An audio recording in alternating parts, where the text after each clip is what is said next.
Si les forces de l'ordre avaient neutralisé ce fou furieux au volant, Mathis serait en vie, mais le policier serait en prison. Mais vous avez raison. Mais ce que vous dites, c'est très... Oui. Ça, c'est une vraie question que vous posez. C'est une vraie question. Vous voyez à laquelle affaire? Bien sûr. Je fais référence. Où sont les célébrités?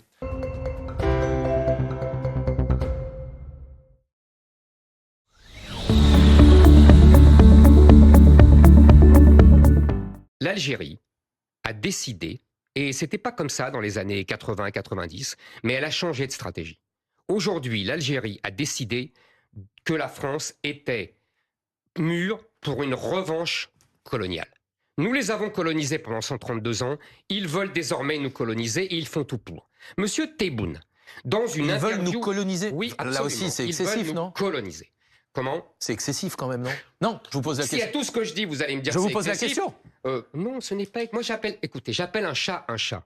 C'est pas parce que vous avez l'habitude ici de gens qui ne disent rien ou qui essayent de passer entre les gouttes comme M. Nunez que vous allez me dire à chaque phrase que je prononce, c'est excessif. Non, je dis les choses crûment.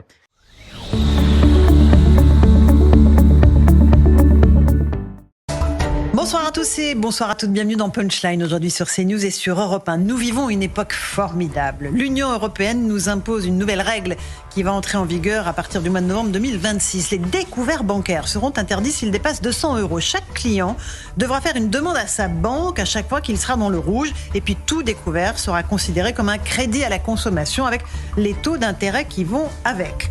Aujourd'hui, on sait que près de 8 millions de foyers se retrouvent chaque mois à découvert en France, ce qui rapporte au passage jusqu'à 6,5 milliards d'euros aux banques en agio. Et c'est justement au nom de la transparence des frais bancaires que l'on nous impose cette mesure, en soi pas idiote du tout.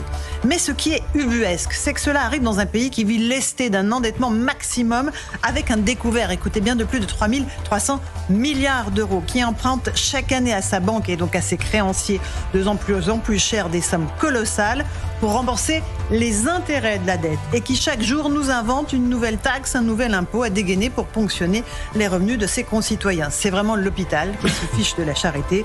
Et comme vous le savez, charité bien ordonnée commence par soi-même. Que ceux qui nous gouvernent depuis des années et qui se sont assis sur notre souveraineté nationale comprennent bien qu'à force de faire des chocs sans provision, ils auront des chocs sans prévision. On va en débattre ce soir dans Punchline.